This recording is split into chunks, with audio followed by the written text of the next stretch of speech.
and welcome for the second time round this afternoon. Apologies for the lack of audio earlier. I was rattling off about the excitement that we had this morning, and along with excitement also a lot of kind of hardship and sorrow. We had an incredibly moving sighting and an incredibly graphic sighting of some hyena having a tussle. In all likelihood an intra-clan tussle, a fight between females of the same clan. That's what we can piece together with a lot of your help and screenshots and pictures sent through confirming that actually it looks like one of the adult hyenas, who was the mother of the first cub that I ever saw here at Djuma, which was born in December last year. One of those cubs looks to have followed its mother, which was the most right ear ripped off. It's still dangling on, and her back left foot chewed into a jelly-like slush. So her back left foot isn't working, and neither is her top right ear or her front right ear, and she's not in a good state. So cub limped off with her not far from here. This female hyena that's nursing its cub here, we think was actually also on the scene. And what I can gather from this is that this is probably a subordinate female from the same clan, and that's why she's come away from the communal den to come give birth here. It's safer that way. So this has been tolerated for her to move away, and she's the only hyena we really see here. There's one of her, in all likelihood, cubs from a previous litter that also hangs around here, and we get the odd passerby, but I haven't seen too many other hyenas spending frequent time here. Whereas the other hyena den, the one off Philemon's cut line, which has been recently rediscovered, has got two females there, both with two sets of cubs, and it looks like it was one of the mothers, possibly the mother of the twins, that was the one doing the final attack that we witnessed, and that was on one of the older females from the same clan in all likelihood. So quite complicated, and it may not make sense what I've told you, but we are trying to piece the puzzle together. And thank you very much to all of you who have sent through comparison screenshots helping for us to confirm which hyena is which, and we really do appreciate that. Now, it looks all quite peaceful and relaxed here now. The young cub is nursing and fast asleep. So what I'm planning on doing is going and having a look to see if we can't find any sign of that injured female. I'll warn you, it's not something that I'm actually hoping we find, because it's quite a tricky sight to take in. She's in a very, very bad way, but maybe hard for us to stomach or for us to understand. Is far more manageable out here in nature, in wild, and there have been reports of hyena putting back feet before, and they've obviously had a similar fate to this hyena, big fights in which the opponents. I'm just going to hold off while the signal's jumpy.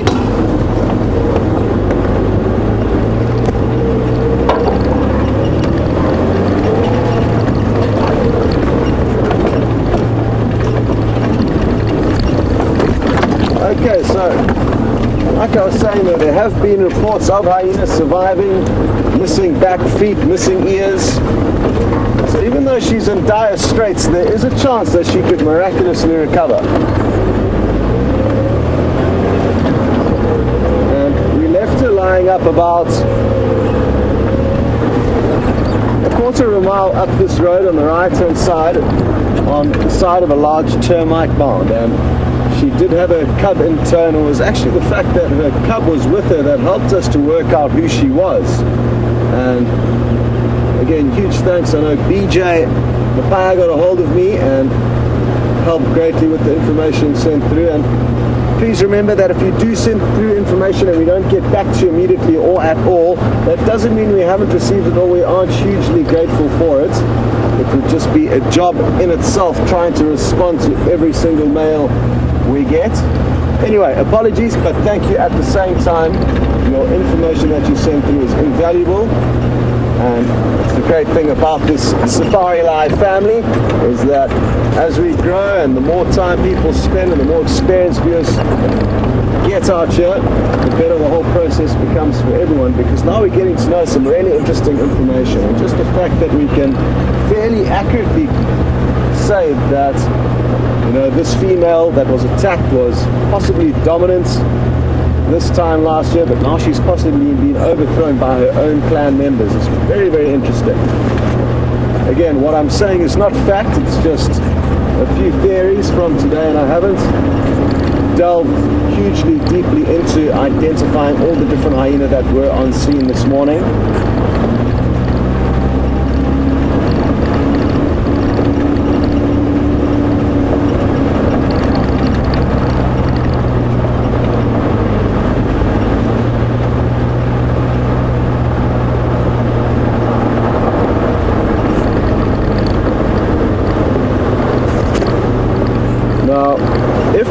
Adult female that we trying to get a look of now, the injured female doesn't survive. Will her 1-year-old cub survive?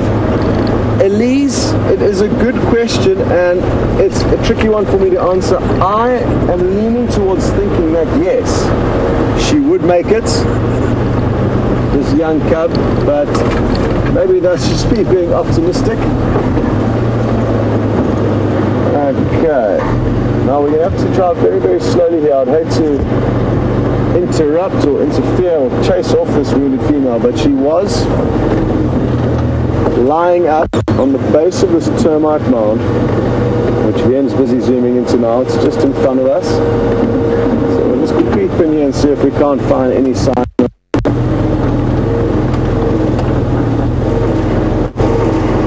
What she may have done is actually try to move off and go for a drink. That is certainly possible.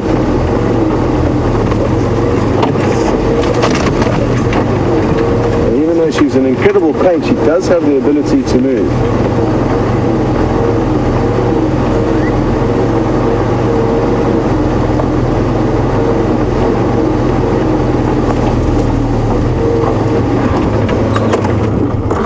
Nothing to see here.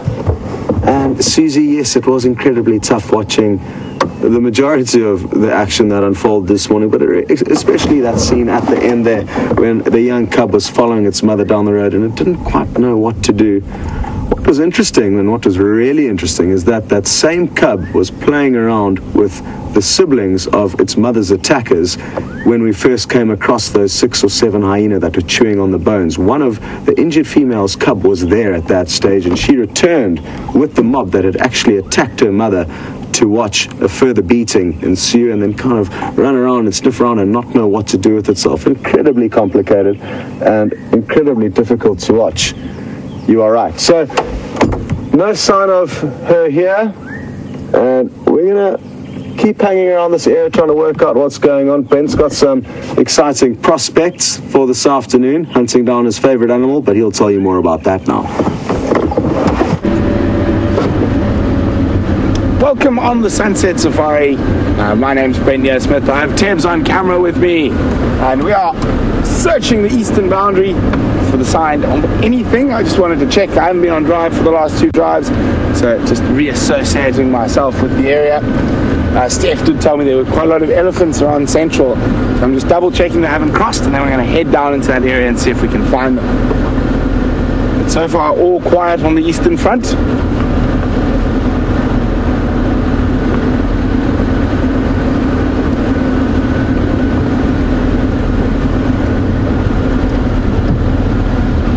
Some giraffe tracks on the road, but that's about it.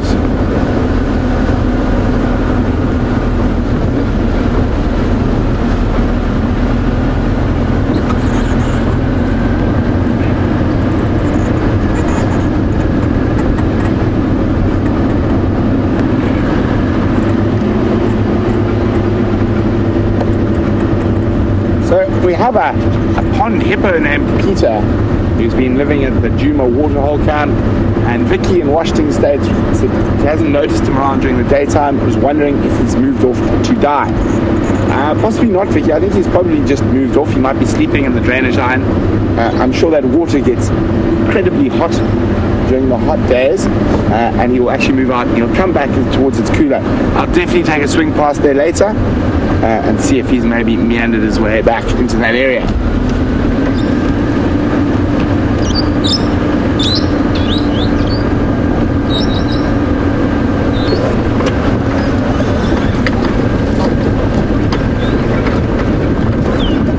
are some elephant tracks crossing the road out of our area here, but not too many. Definitely not on the numbers that Steph was describing.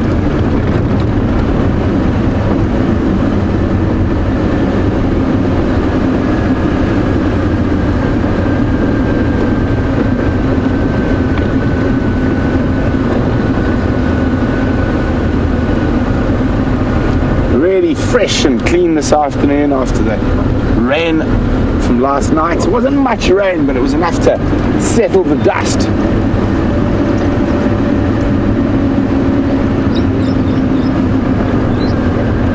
Impalas. Impala, there's a herd up ahead. Let's see if they've got any babies.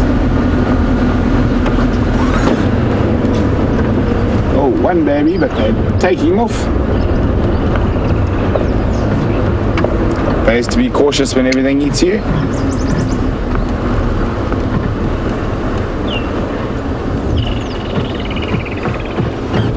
It looks like there's some more elephant tracks around here, so they might have moved off, but there we go.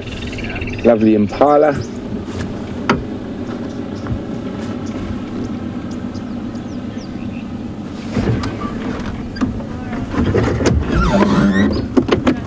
Well, let's just carry on.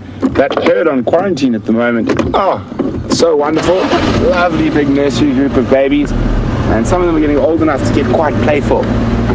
Awesome to spend some time with them. We did that a few days ago.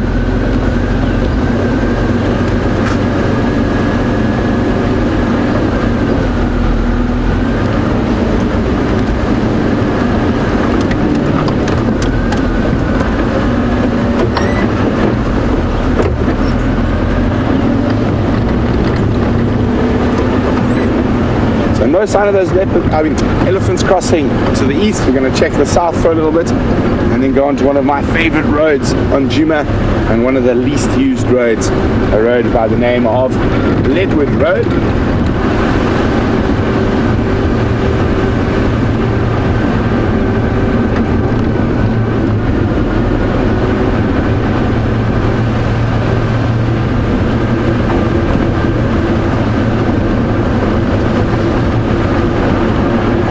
Wonderful thing about Leadwood is there's this little drainage line that runs here on the southern boundary, and then there's 2 or 3 just to the north.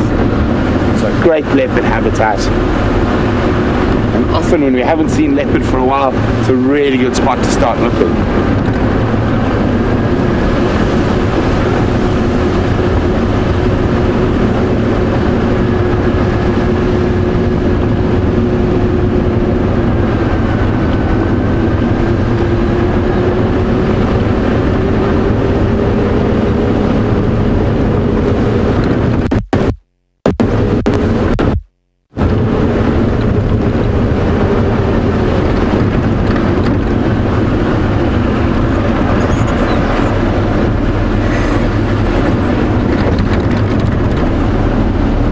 So we were just discussing Pete the pond hippo, and Don is wondering, would he be safe if he moved to Arathusa?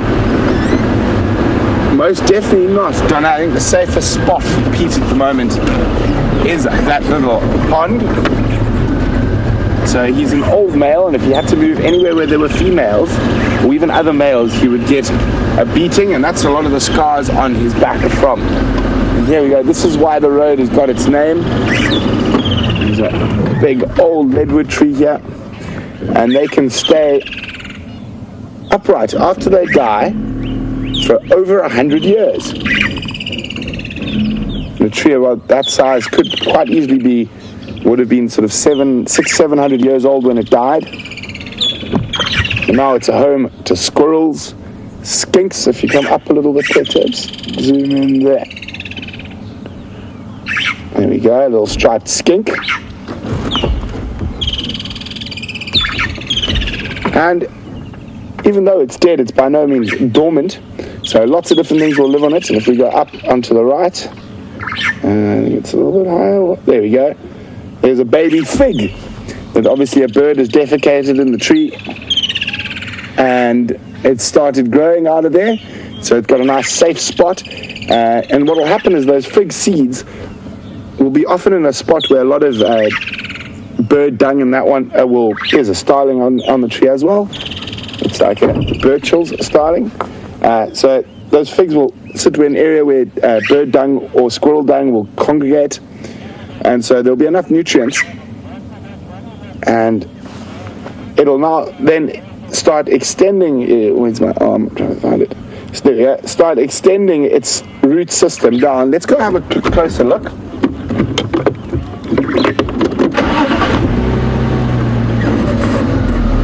Let's see how far this little fig has extended its roots. It might be extending them on the inside, because quite often there's quite a lot of big hollows in these dead trees. Go around the other side.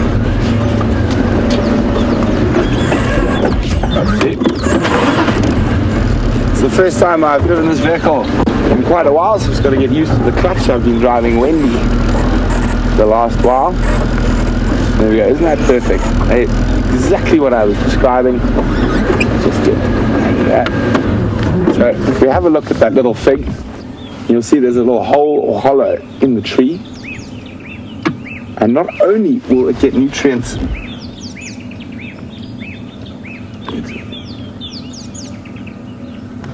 there we go.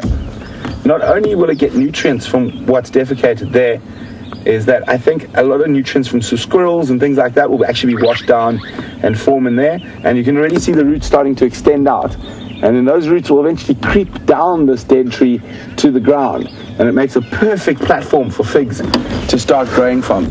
And a lot of different fig species a lot of people call them strangler figs. They're not. This is probably just a sycamore fig. We don't actually have that many figs on Djuma, come to think about it. I don't know of any really big ones.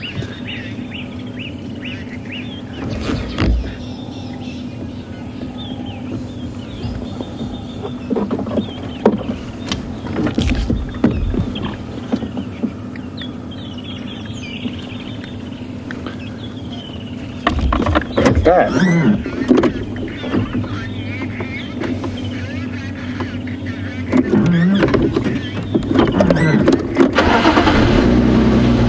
There we go.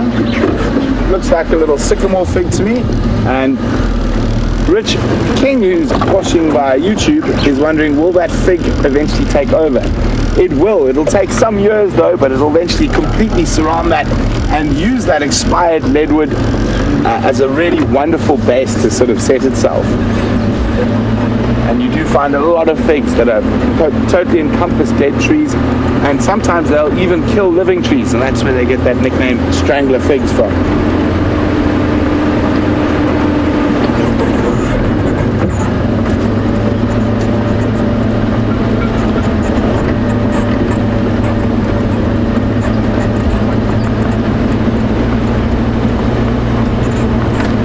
A lot of you might be noticing there's a strange contraption on the front of my vehicle, this Sunset Safari, and we're busy experimenting with virtual reality.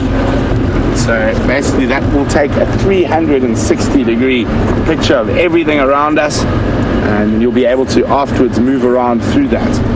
So we are experimenting, seeing what it looks like.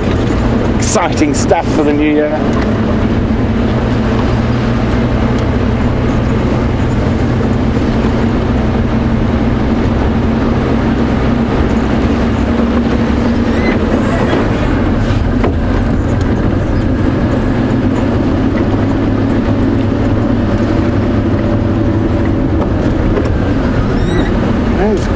Just try have a look if it's got any seeds yet. Got a very, very cool little bush.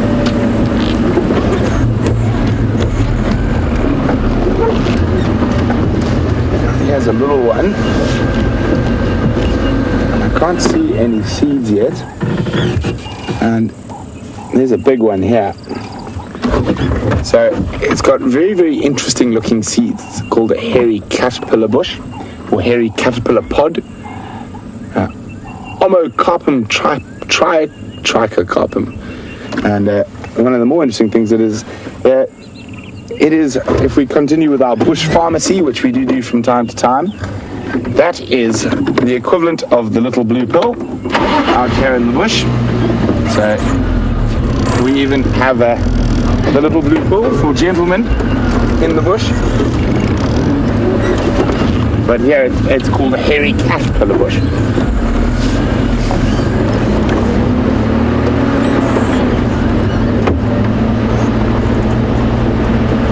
So we're going to go keep checking through this area, and while we do that, let's go see what Scotty's up to.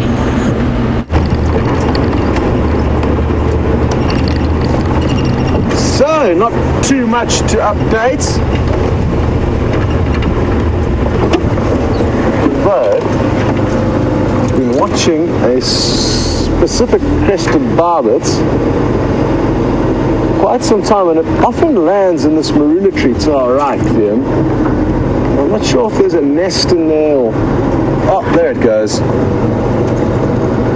But I was hoping to get a glimpse of it for you. Beautiful bright yellow bird with a large crest, the crested barbet. Because I didn't get it in the feather for you, I will try and find it in the book.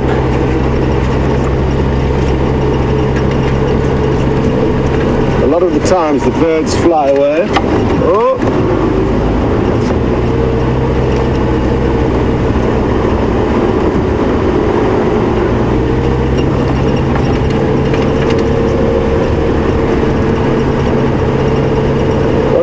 I'm going to get us into a spot where we can take a look at these 3 Inyala bulls, 3 beautiful specimens, and then I'll find you a picture of that crested barbet to show you. We often hear them calling.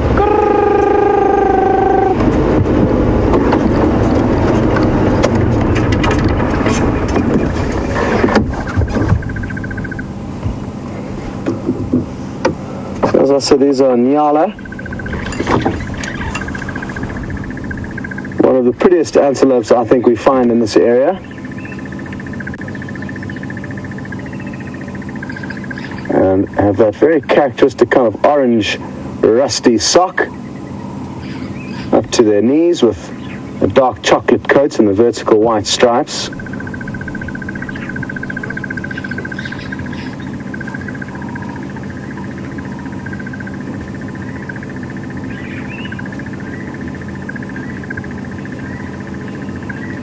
We can actually hear a crested barbet calling right now, but it is in the distance, so it's going to be hard to point out, but it's just a shrill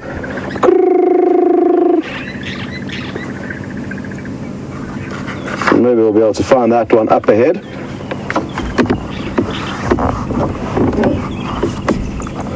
Okay. So, the barbets are quite brightly colored birds in general, but I think the winner is the crested barbet, which is the individual we were talking about now. They nest in whole cavities in trees and feed a lot on fruit. They've got a large bill that can crush open seeds and fruits, and so does their cousin, the black-collared barbet, which we also get here, but not as commonly as the crested.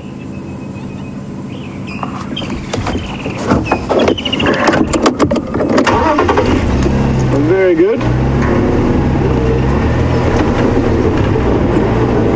The birds that you could see hopping around on the Inyala, oxpeckers, are also cavity nesters. And speaking of cavity nests, there is an artificially man-made one on this tree right here. This is proud work of myself with a lot of help from VM. He's on camera with me today. I just used the drill.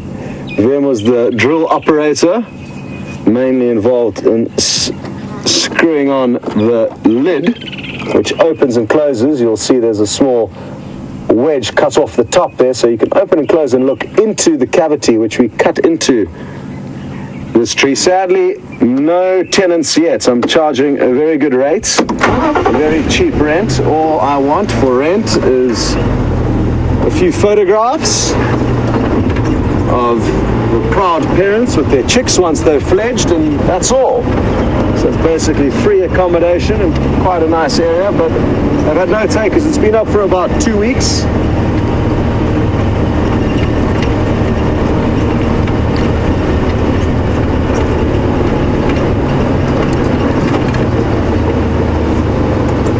hello to Tammy, who has sent through her message to us on Twitter. And good to know you're with us. Sorry I wasn't looking at you and I answered your question. I was busy looking for some fruits for you in the marula trees above us. Tammy is interested to know if there are many fruits around in this area for the animals to feed on. And yes, there are. The fruits are these buffalo. Is this buffalo thorn fruiting yet? No, it's not. Some are. This tree has got little round fruits about the size of an M&M, and they've got a very sugary outer coating. Animals love them. So that's one example of a tree that does bear fruits. At the moment you can just see a few flowers popping through. Those flowers will then bear fruits eventually. But this specific buffalo thorn is a little bit behind the others in the area.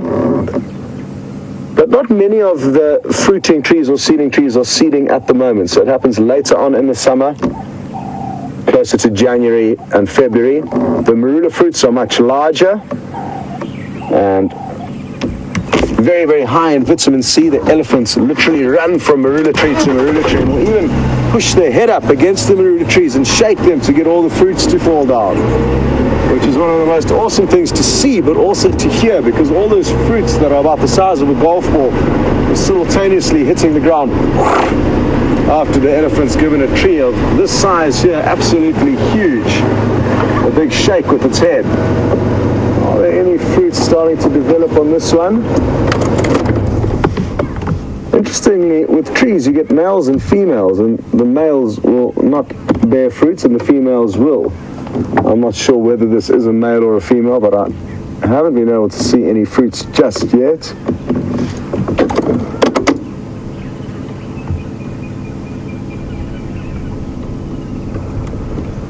And as we look up into the trees, I have got some good news. Brent has been searching in some trees of his own and found you a little home that he would like to show you. Enjoy.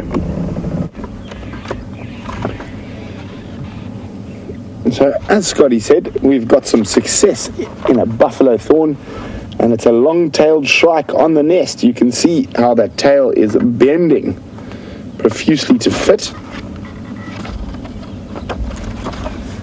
And I'm guessing still must have eggs if they're on the nest like that. And I can hear that tweet.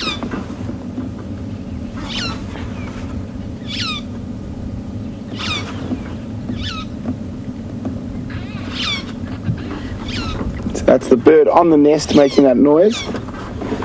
But while we're doing that, I've spotted something else, but I'm not going to get Tebs to go to it just yet.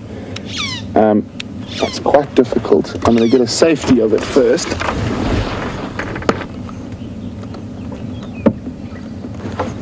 With my camera.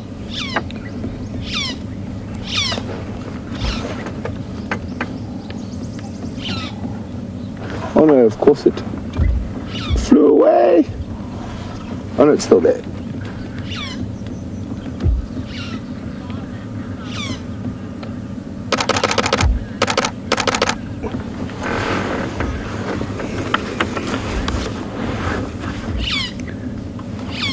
So, chatting about birds, Charlotte, who's in Port Elizabeth, is wondering, do we get wagtails in the Sabi Sands? We do, Charlotte. The most common wagtail we get is the pied wagtail. I'm going to try and get Tebs to show you. This is going to be very difficult. And Tebs hasn't been here for the butterfly challenge, so it's for the cameraman as well as you guys out there to try and get. For the cameraman to get a butterfly on camera is really difficult. Okay. And it might be one it's definitely one we haven't identified yet. Okay, Tebs, you ready? Okay. So, we go up to the right of that bush. Let's go this way, a little bit more. I think it's in. Okay. Have you spotted it? Just opening its wings slowly. Okay. You got him? Okay, let's come out. Let's come out. I'm gonna see it. You got it. You found it now. So this one we haven't identified before. So have you guys been keeping your butterfly lists? Well, I haven't been on drive. This is definitely a new one, and it's one of the ones I say is almost impossible to identify without a butterfly net. There he is there. You'll see now as he opens his wings a little bit. I'm just trying to find him on the screen now. I can see him with my eye. Yep. Look how pretty he is. So that's one of the little blues. But the blues are sometimes quite brown, just to confuse you. You can see it's got quite nice little dappled spots. I'm just going to try and get a tight shot with my camera, and we can have a look at that as well. Or we try ID it. And it's got orange on the inside when it opens its wings. Of course, now it's keeping its wings very closed. Let's get another safety of the side.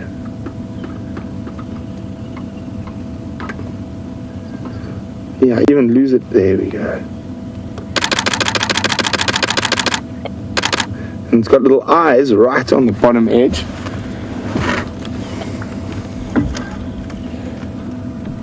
And those eyes, I think, continue on the inside. I'm going to move around. Tibbs now has the butterfly in his sight, so I'm going to try to get directly behind it or directly in front of it to try to see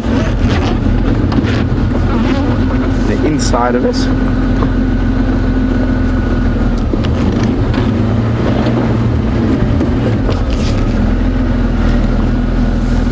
Get it from there, Tibbs? We're too close. No, I think you should be able to.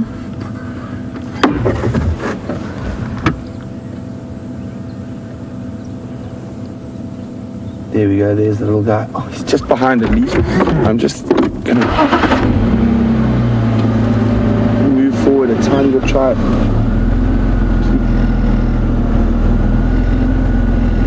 There we go. Yes. We're busy habituating butterflies to Land Rovers. That's how into nature we are here at Safari Live.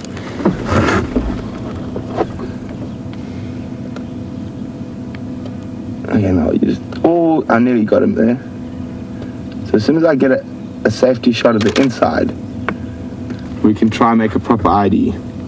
So it's always best to have the inside and the outside. And these butterflies, it's particularly hard to identify them.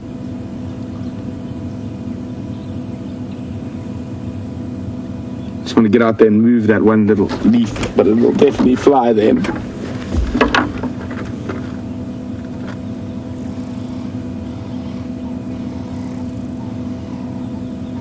So it's very seldom that you get these little blues or these little blues and brown butterflies to keep still.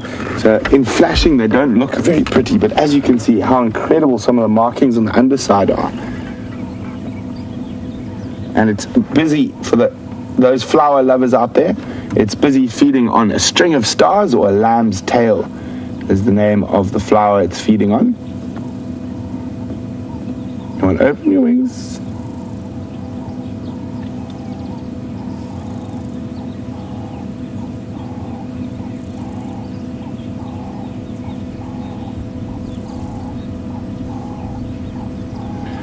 So we were looking at a long-tailed shrike. Oh, there we go. Oh, just half open. A long-tailed shrike on a nest, and Steph's saying, sure, brave bird to choose a buffalo thorn. Well, it's a very good tree if you want to nest in, because those thorns will keep lots of other things out. So it's a good protection against predators. I think this is the most still I've ever seen a blue sit. Well, it's turned facing back to us. Come on now, open your wings. You can see... I don't know if you guys can see that little orange eye right on the tail.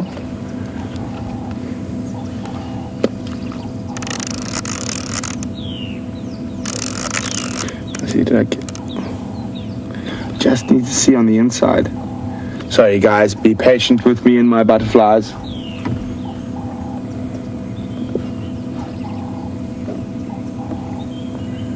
We really want it. And these are the ones we're going to struggle to ID. So when we got an opportunity like this, we can't turn it down.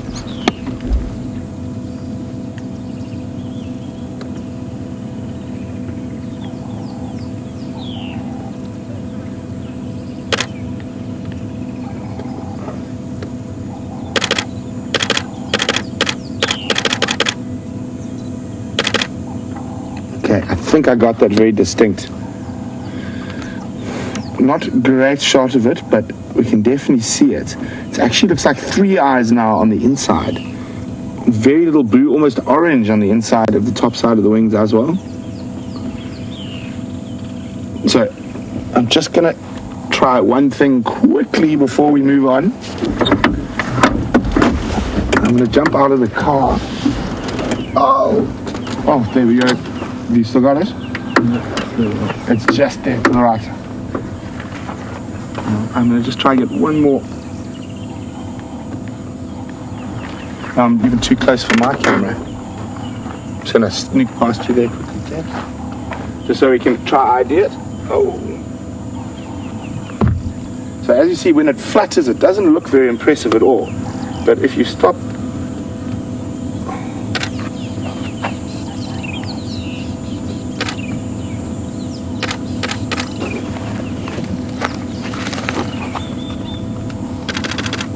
There we go, success, I think. Look at that. I'm going to show you now. We finally got success. Sorry it took so long, but as with, you've got to have patience with lions and with butterflies. So that's what I was trying to get. So even though it looks really dull, look at that incredible color on the inside. Sorry, that earpiece back in now. But look at that. So from that, we're going to have a much better chance at IDing this butterfly. And it's very, very rare to get a nice view of those. But I'm not going to make you guys suffer me going through the book just yet. I'll do that just now. But we do have the butterfly book. But how's that? Success! So if I remember correctly, in the whole butterfly, we're up to 9. I think.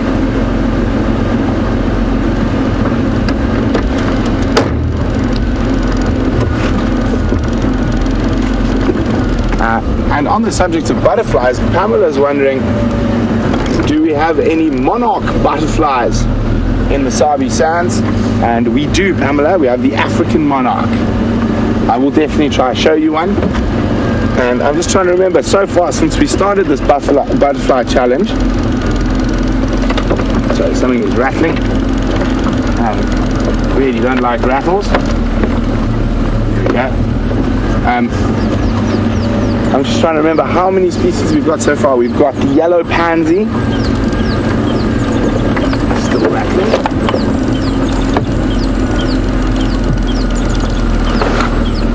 No idea what it is. Here we go. Yellow pansy. We have had the Christmas tree acria. We've had a wandering donkey acria. We've had the joker. 5, we had a broad-banded grass yellow. We've had an African migrant. And, we had another one of the yellows. The little sulfur-tipped one. I'm trying to remember its name now, but it's also one of the migrants or vagrants. I remember its name now. I should actually start keeping a written list of all these things. So if any of you can remember all the butterfly species we've seen so far, please send them in to me. And you can do that by using the hashtag SafariLive on Twitter, or pop me an email on questions@WildEarth.tv. For those of you who are new, you can ask me questions, and we are live in the African bush. Sometimes we're chasing lions and leopards, and sometimes we're chasing butterflies and bugs.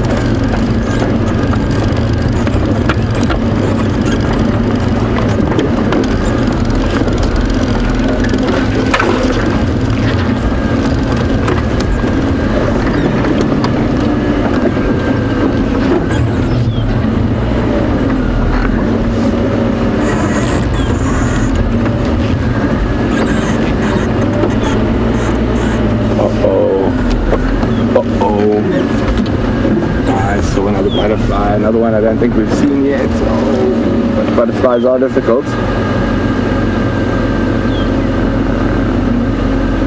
Come on, land. And there we go. Okay. This one is one of the, if I remember, or if I recognize it correctly from when I saw it, will be one of the more common species. Oh, tip off again. Should land in shortly. Here we go. It's actually landed on a one of my favorite little flowers. There's nothing really interesting about them from the fact they're quite pretty. It's called a Hermania or pink bell. Okay, now let's to the right slightly. There we go, center, in there. And up slightly. We should start, there we go. Seeing the pink bells. Oh, we had full zoom, Tibbs. Oh yeah, there we go. See that, there we go. Oh no, that's a moth. And a very cool moth. I know that moth. And what are you doing flying around in the daytime? Cheeky little thing. There we go, where's my, too many books, too many choices. A very, very cool little moth. So, on a nice cool day like this, no reason why a moth shouldn't be flitting about. The moth is called a crimson speckled footman. Now, it's a bit far for you to see, but you can have a look nice and close what they look like in the book. There we go. Very cool moth. You can see by the way it was sitting, the way the wings sat on it immediately, it's a moth. And there it is. It's a very unmistakable moth. You can't really get it confused with anything else. The crimson speckled footman. Very common throughout Africa, and their larval stage feed on grass mostly and plantains up in Central and West Africa. So quite a common moth species, but a really pretty one.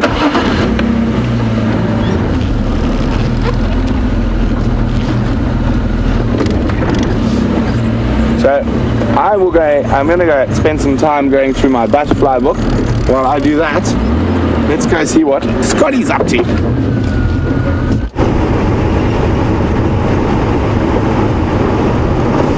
Well, butterfly hunting, I'm sure a lot of you didn't expect to be doing that on safari this afternoon, so I'm very happy that Brent has surprised you all with his antics.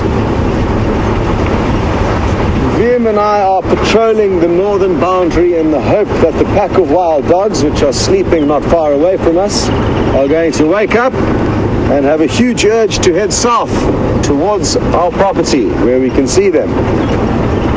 They're incredibly exciting animals to follow, and we haven't seen them for quite some time, so I want to try and make sure we are doing everything possible to be in the area that they are most likely to pop around. And the great thing is that we don't know what to expect in terms of other animals that we could find in this very same area, and that is again the beauty of being on safari. You don't know whether you're going to be chasing butterflies with Brent or what we are going to bump into at any given stage of the safari. So maybe if we don't find the wild dogs, we'll find something else interesting. The animals do seem to be hiding out, so I'm not too sure where.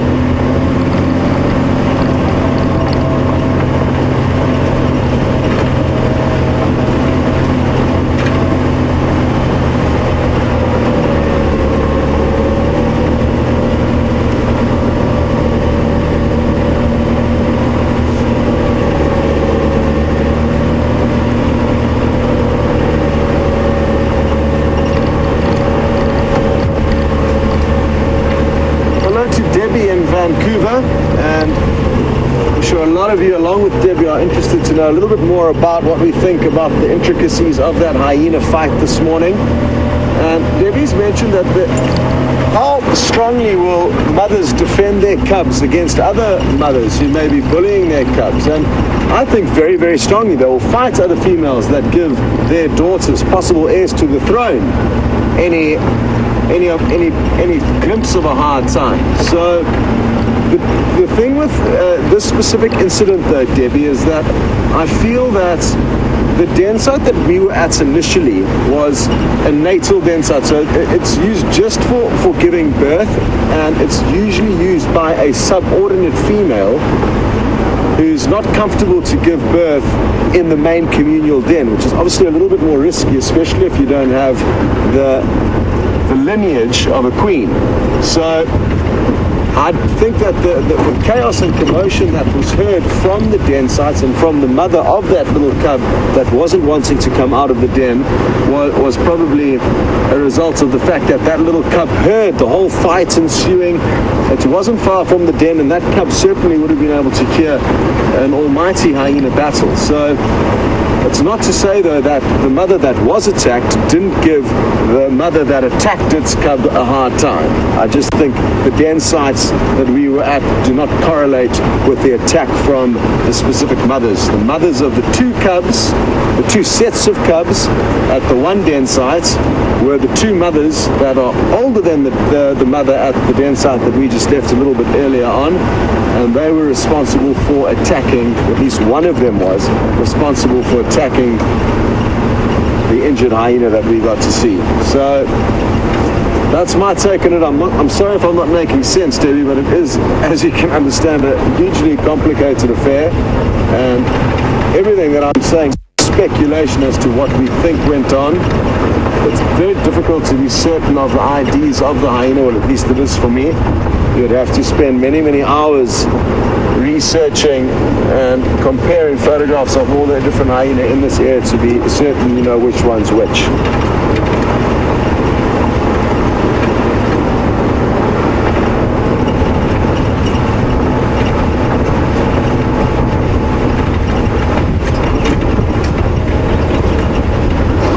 Now the outcome of that injured hyena is uncertain.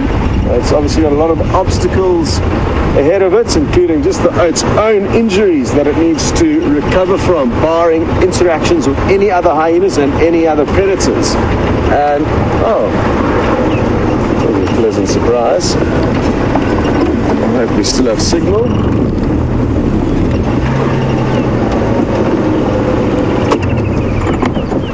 So, Petra, many obstacles and hardships.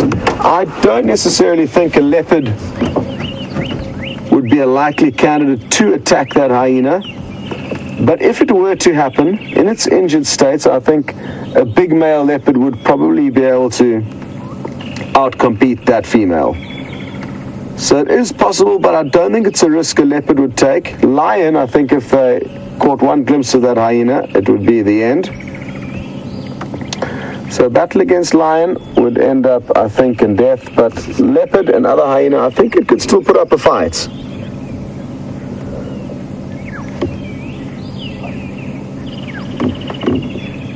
Just trying to listen carefully. I think I can hear some alarm calls. But with my recent ear infection, my hearing is not very good. What I was hoping to hear were a continuation of barks, dog-like barks, which could have been expelled from either a kudu or an inyala. Pah, pah. And it sounded like it was to the south of us, which is where the wild dog are. Almost directly south of where we north of where we are pointing. We are pointing directly south, and the dogs are probably about half a mile to the north of us, so not far at all. But after a bit more listening, I realized that I could well have been imagining things and don't have any confirmation that there were any alarm calls, so not to worry. Let's go and take a closer look at these zebras. It looks like two stallions from here.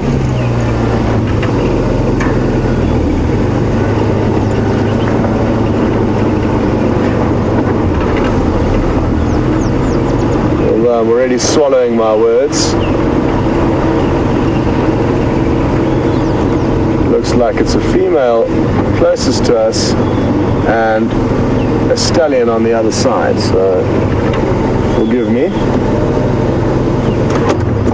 Hello to Vicky, and thank you for sending through your success story of a female leopard that you saw in an area called Thorny Bush, not too far from here, which had 3 legs.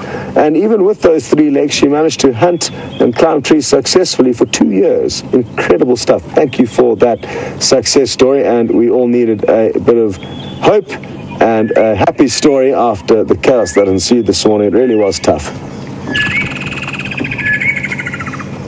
Beautiful bird song all around us. Black-headed orioles, woodlands, kingfishers.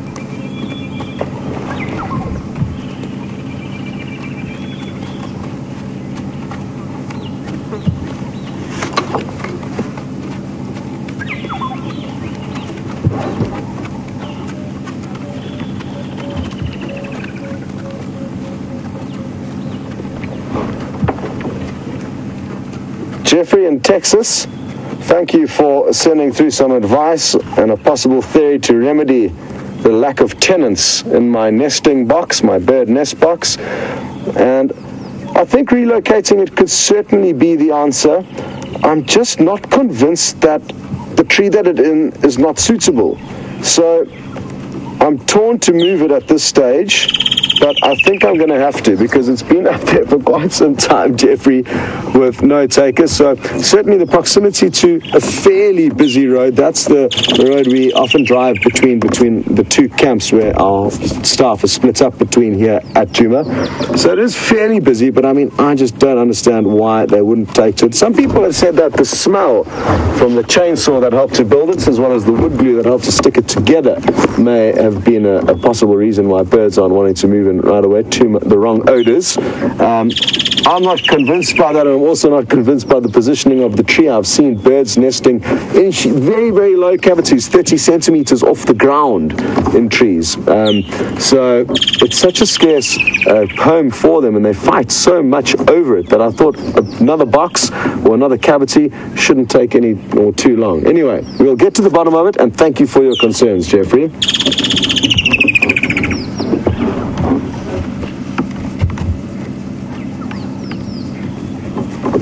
Zebra typically enjoy very short grass, which you can see them feeding on now. There's not too much of that in our area of operation, and that's why we don't see too many zebra or wildebeest. It's simply the wrong habitat.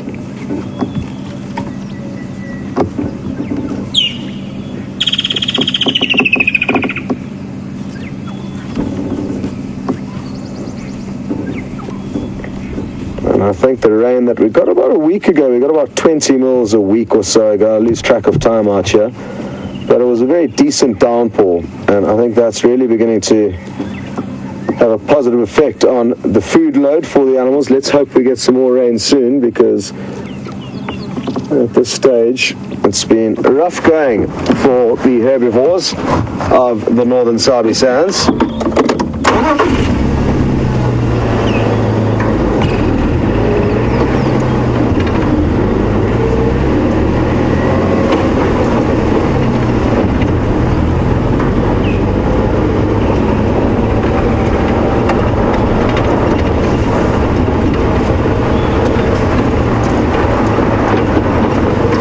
And another success story.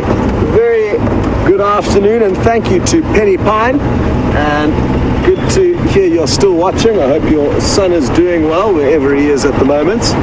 And Penny says that there is a pack of wild dogs running around in the neighborhood, in the near vicinity, and one of them was caught in a snare, which is a trap used by poachers to catch animals indiscriminately. And basically it's just a noose that once you put a limb through or your head through, the noose will tighten as you continue walking.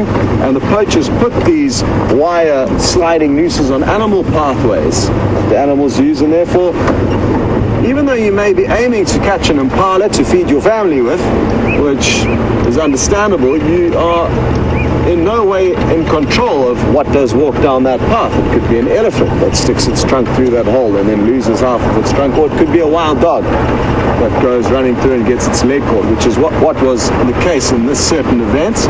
And the poor wild dog has lost its leg, but again, like I say, success in that it is running around on 3 legs. So testament to wild animals I guess we don't have to look too far, not even from our own species. There are many, many people on this planet who are disabled in many ways, yet it doesn't hold them back. Artists drawing with their feet or using their mouth to paint. I mean, it's never ending how incredibly skilled and talented some people who have been similarly unfortunate are. So well done to all of you human success stories. And we're going to send you across to Brent now for an update on what he's up to.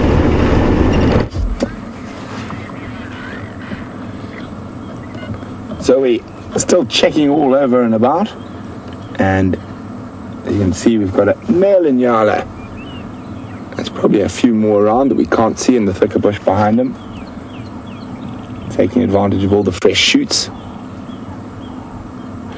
Now, funny thing about an Inyala is, now that is an Inyala bull, but a female Inyala is called an Inyala ewe, and it is the, strange enough, it's the species that changes. So anything smaller than an Inyala is a ram and a ewe, and anything bigger is a bull and a cow, except for an Inyala, which is a bull and a ewe.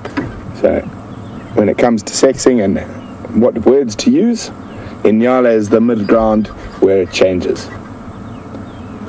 Yeah, he's going to move off into the bush, and so are we. Well, not into the bush, down the road at least, a little bit more civilized.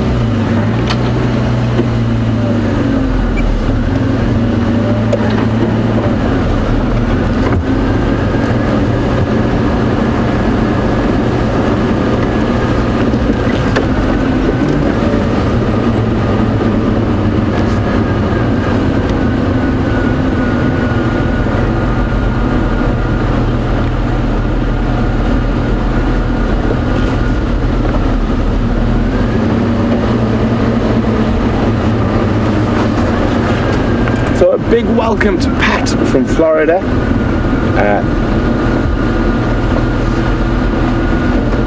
Cat, sorry, not Pat, from Florida. He's a new viewer. So welcome to the Safari Live family, Pat. Cat. Now I've got Pat stuck in my head. You must pat your cat. It's a very difficult thing being out in nature sometimes, because we see stuff that's really, really can be construed as quite, or is traumatizing for the animals. Specifically referring to that incredible hyena sighting that Scott had this morning. And Kat would like to know whether we ever intervene.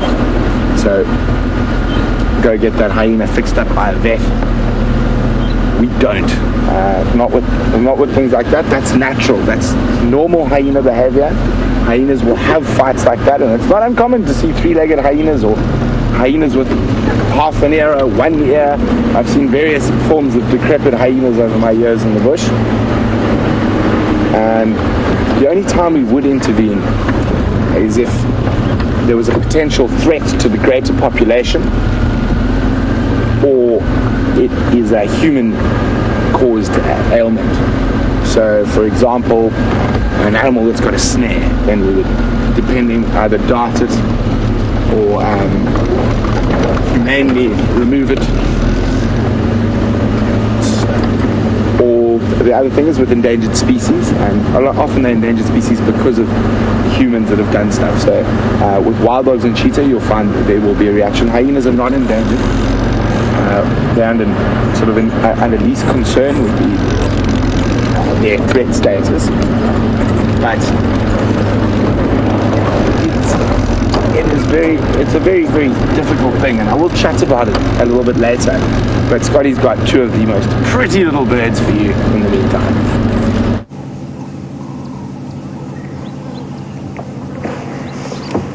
Well, it's not often that they hang around for us, these tiny but really pretty little birds. They're little bee eaters. And there's a few more fluttering about here. They like to kind of set themselves up in any given spot and fly around catching bugs, often heading back to the same perch that they launched their attack from. As VM zooms out, you get a good idea of how small they are.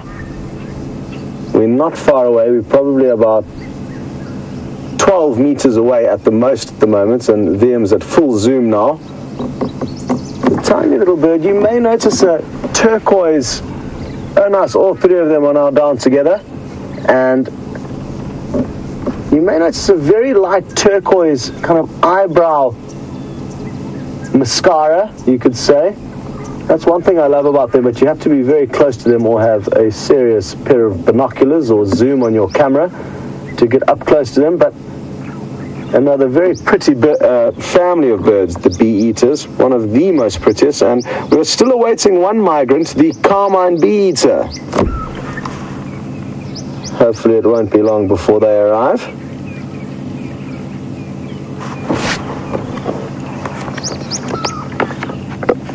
And that's a much larger pink bee-eater.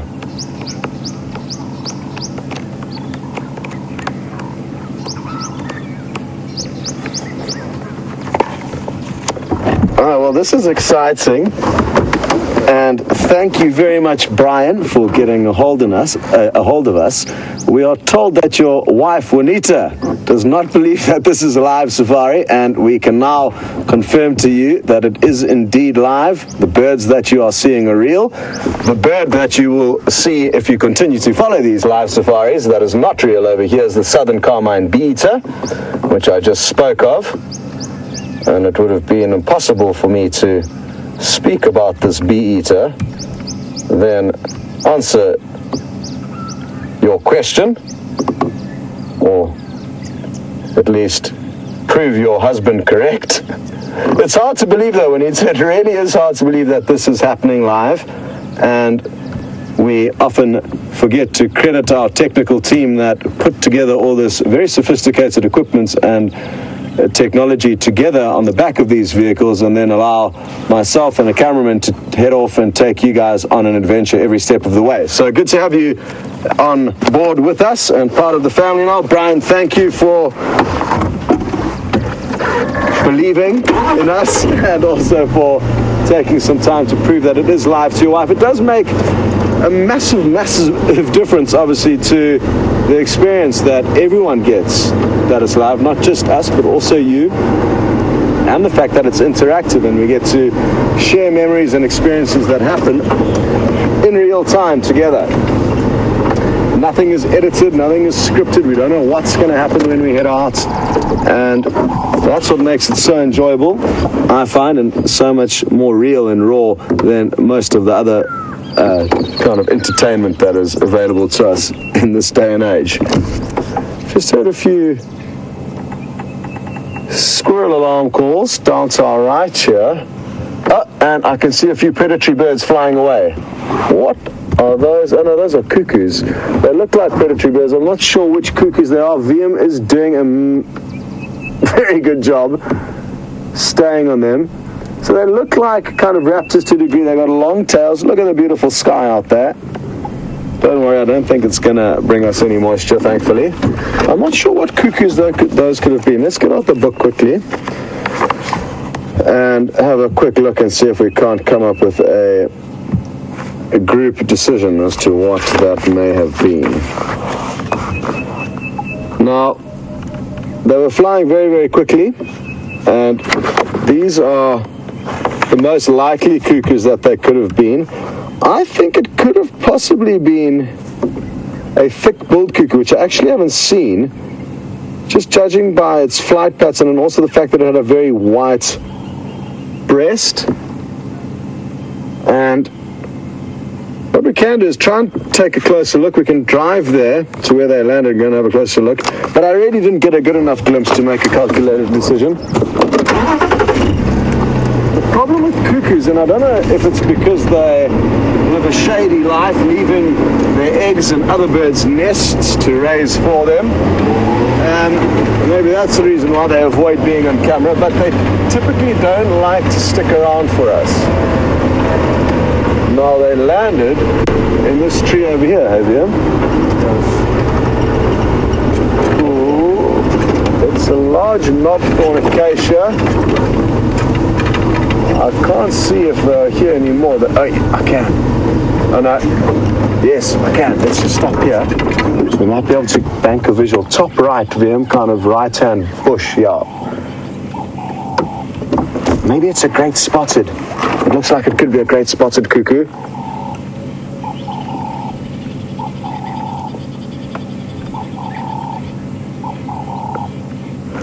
And I'm not sure if you guys can see very clearly. It looks like you may be able to get a close enough view. And what I'll show you now is the reason why it is the great spotted cuckoo.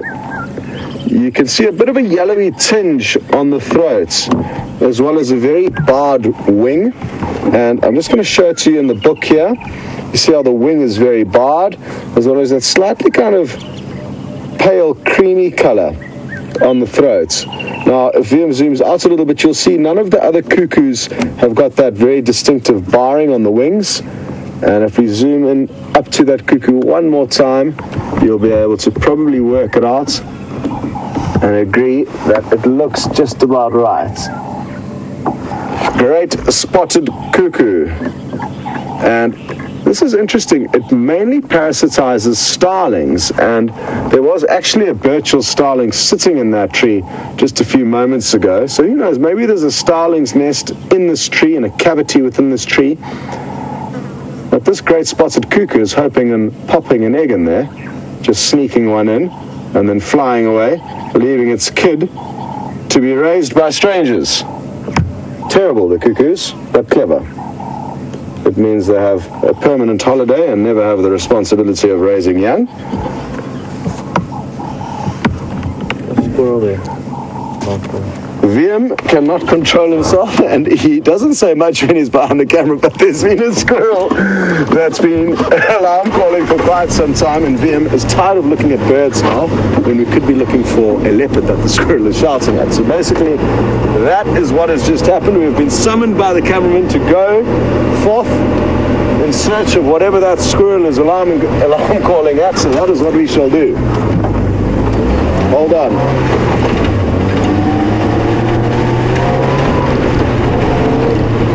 Do you think we should drop down into the drainage here, or go around?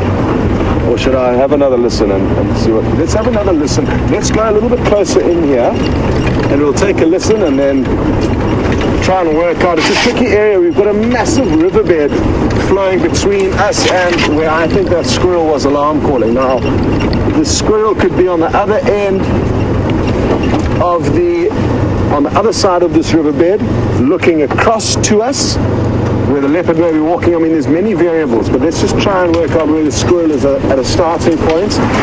If we find the squirrel, it will be looking at whatever is alarming it, and then we'll then be able to make some decisions as where to go and check next. At this time of the year, it is important. Okay, it's further downstream, we need to keep moving. At this time of the year, we need to remember that it is incredibly likely that a squirrel may be alarm calling at a snake or a bird of prey. Snakes are a lot more active in the summer months, and there's a lot more birds of prey that have migrated here in the summer months. All in all, leading to a lot more predators being around in winter that could be shouted at by a squirrel.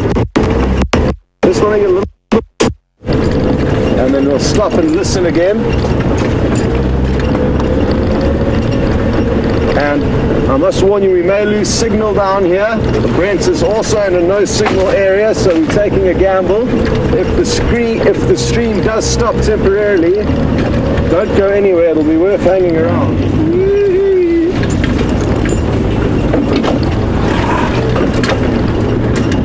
Thankfully, we're getting close to the squirrel.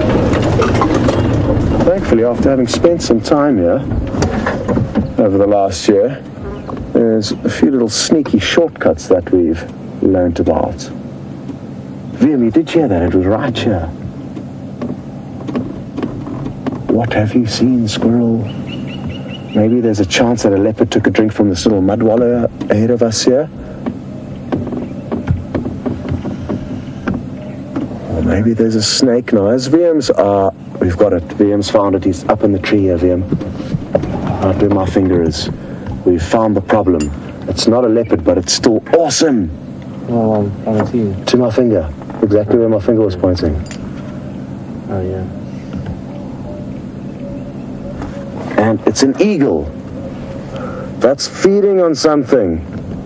And I'm not too sure what it is, at least what the eagle's feeding on, but what I can tell you is that it is a Wahlberg's eagle.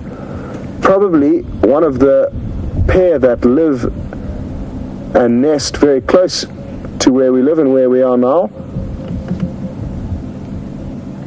Awesome stuff. I can't tell what it is that it's eating. They typically don't catch the biggest prey, Wahlberg's eagle, small animals, but let's see if we can reposition.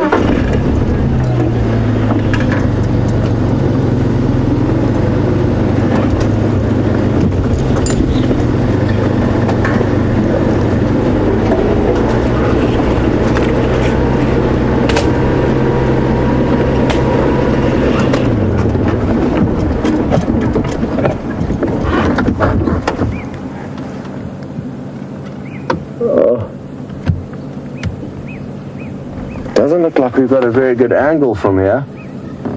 Although as it continues to pull and pluck, we may get a few glimpses. Please watch closely. A lot of you will be getting better views than me. I'm trying to look through my binoculars as opposed to look on the small monitor that I get a feed of what VM's filming on, because it's so small it's hard to see what's what. And in this flat afternoon light, there's only so much VM can do with the camera. So all in all, this is not an easy scenario. But how lucky was our timing? That squirrel stopped alarm calling just at the right moment, and who knows, maybe this Wahlberg's eagle caught another squirrel.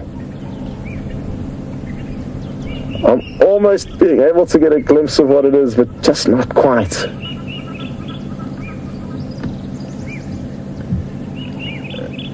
Oh no, what's that?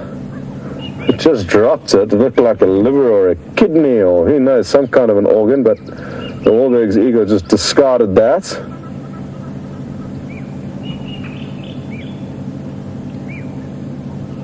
I wonder if it's not an African bullfrog. I've just got this feeling now that it could be a giant African bullfrog. It doesn't make sense because they don't typically move around too much during the day. They're more nocturnal, but they will move around if it's raining. Maybe I'll regret that choice, but I think there is going to be something that drops from this carcass that may have already dropped down, and is going to help us piece together this puzzle of what this Wahlberg's eagle has killed. Now what I'm going to do is, I'm just going to get out a little app on my phone and do some research as to what exactly the Wahlberg's eagles like to eat. Eagle Wahlbergs.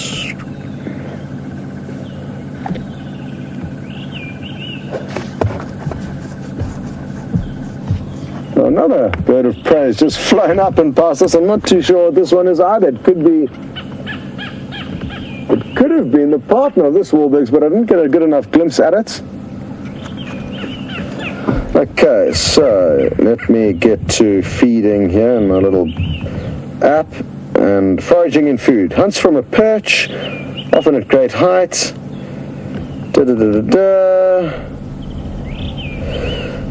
So, 40% reptiles is part of the diet, 32% birds, 28% mammals. Lots of insects they feed on. Robs nests.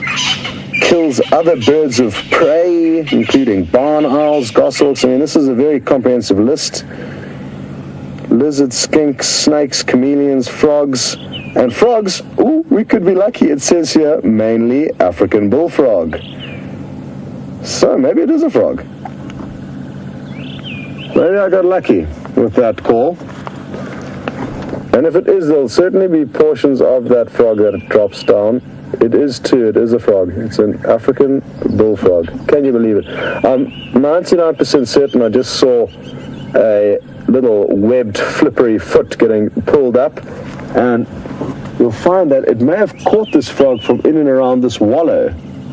They're such cool frogs. I'm not sure if we've actually managed to show you any so far this season, but they've got incredibly pretty markings on them. Very camouflaged, kind of greeny, browny, kind of army camo skin color. Oh, there we can see it's a frog. There we go.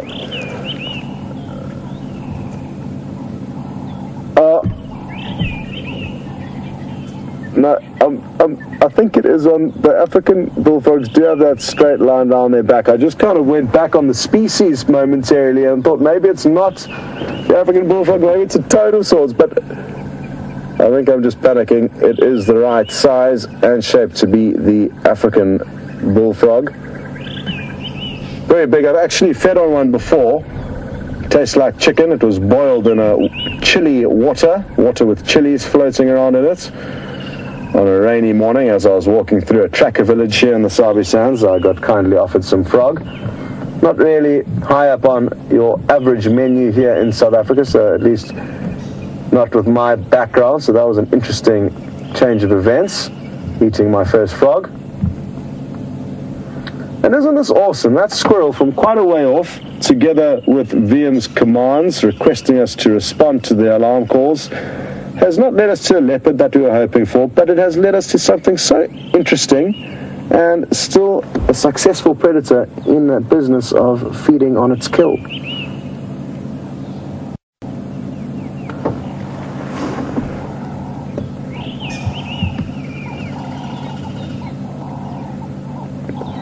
Hello to Rich King on YouTube, and you've pointed out that isn't the liver one of the most rich, nutrient-rich and sought-after delicacies within a carcass? And yes, it very often is, but I'm not too sure what that organ was that the eagle dropped. We can go down and have a look for it once it's finished its meal. I don't want to disturb it now, but we can go and have a look and try and work out what it was. It was just a guess though, so not too sure what that was dropped out, but it is a good point. The organs are often fed on by predators. Very soft meats and often high in nutrients.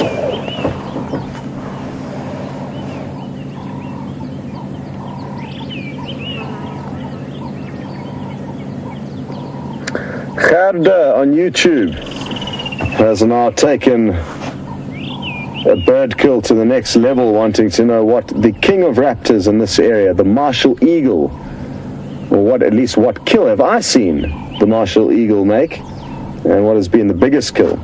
And sadly, only Franklin have been the kills that I've seen martial eagle not make. I've never seen one make a kill, but I have been close enough to kind of see enough of what's going on to work out that the martial eagle had caught a Franklin.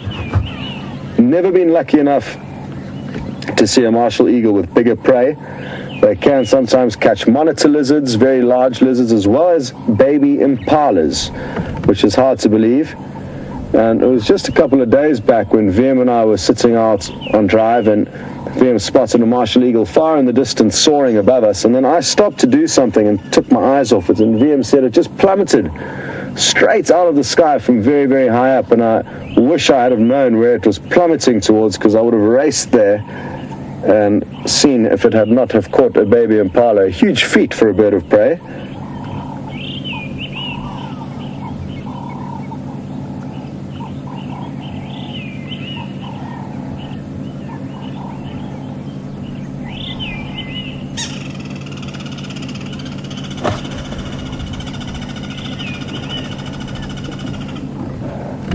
Hello to Debayan Ganguly, and apologies if I didn't pronounce your name correctly, but it is wonderful to have you on safari with us. Debayan would like to know, what national park are we in? And we are actually in a privately owned reserve that is open to the Greater Kruger National Park. And basically what's happened over the years, Debayan, is that what used to be fenced off, a private national park, has now been opened to private landowners with natural habitat like this. And what that has done is it's increased the size of the animal's wilderness area, and the larger their home, the more natural it becomes. And at the moment, it's bigger than Wales. It's 3 million hectares plus in size. bigger than Israel as well. So it's a massive, massive place where animals roam free with humans. Oh, can you believe it? The fork-tailed drongos have arrived to spice up the meal. And the Wahlberg eagle is going to have to start eating quickly now because it's about to be pestered by one of the smallest but one of the bravest of the birds that live out here, the fork-tailed drongo. Where's it gone? It's perched up there somewhere. It hasn't gone far away. It's uncharacteristic of a fork-tailed drongo to leave an opportunity where it can mob an eagle away. And you may have just seen a little blur of black swoop through and peck that Wahlberg's eagle on the back of the head. Ooh, we've got a grey-headed bushshrike, which has also landed in the tree. This is a very pretty bird. It's just below the fork-tailed drongo, VM, I think. The grey-headed bush. There it goes. Oh, and it went for it. Sadly, we missed it, but keep on the Wahlbergs now. It may well come in again. It's coming in. I'm going to talk you through it, VM, but you stay on the Wahlbergs, and everyone, I'll warn you when this grey-headed bushshrike starts its next attack. That was awesome. I've never actually seen it. Oh, here it comes. Oh, no. It abandoned. It stopped at the last second. Thought it was a bad idea. But what's interesting is that I've never seen a grey-headed bushshrike. Here it comes. No, it just flew out of the back of the screen there. So you may well have seen it fly. Oh! No. So maybe it's not actually brave enough as the fork-tailed drongo to make contact and peck it on the head, or maybe it's simply waiting for the right opportunity. A good example of what the neighborhood watch system is like out here. If any predators are seen, predatory birds, predatory cats, the non-predatorial animals will all band together. Well, let me rephrase that. Predators of a different weight category, the grey-headed bushshrike that is flying around the scene, as well as the fork-tailed drongo, catch prey of their own, just insects though, that they forgive themselves for, but they do not forgive these predators who seek out larger prey, including the fork-tailed drongo itself. Well, happy that our Wahlberg's eagle is enjoying the more typically French cuisine here, frog's legs. But a lot of the birds that we get out here, not this specific one sadly, do migrate from many, many miles away in many different countries with far different feeding cultures to over here. So it's nice that they bring across some of those trends that they learn whilst away on holiday.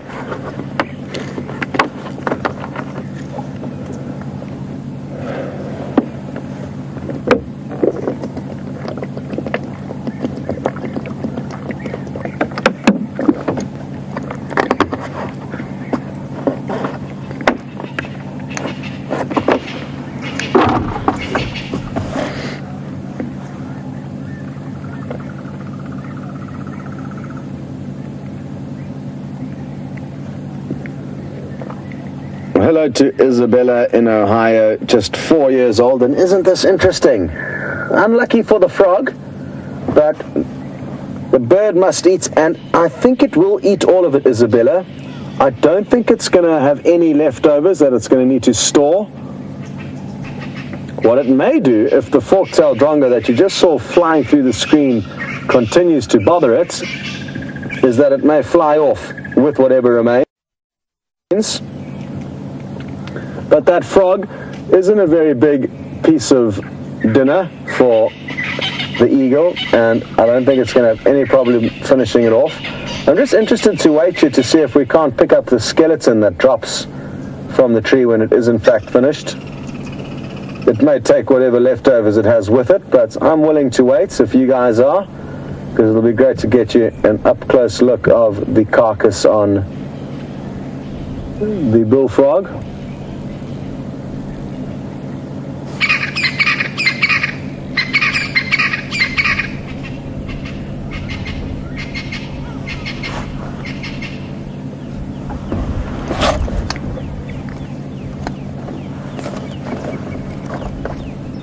Now, what's interesting with this bird is that it has got two different color forms, and the one you're looking at now is a pale form, whereas more commonly they're a dark chocolate brown. And I've got the book out here. If we look at the bottom right, you'll see the pale form, which is in standing position over here, which looks like the one we're looking at now. Very slight crest on the head, and when flying, a very square tail. Most predatory birds will have a more fanned tail when flying, even these two here, but not always. So the Wahlberg's eagle can be a dark morph or a pale morph. Interestingly, the pair from this specific area are both pale. Sometimes you get one pale, one not so pale, or one regular, and sometimes you just get two regular dark morphs. So that's just something interesting about them, and nice just to give you a closer look. They're incredibly difficult animals to identify, the birds of prey, so we try as often as possible to give you a closer look in the book before taking you back to whatever is happening in real life, which is often just a little bit too far away to get good details.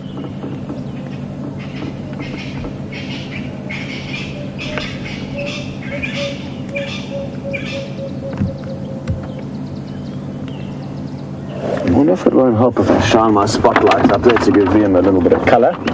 Let's do a bit of a test. Ever so slightly.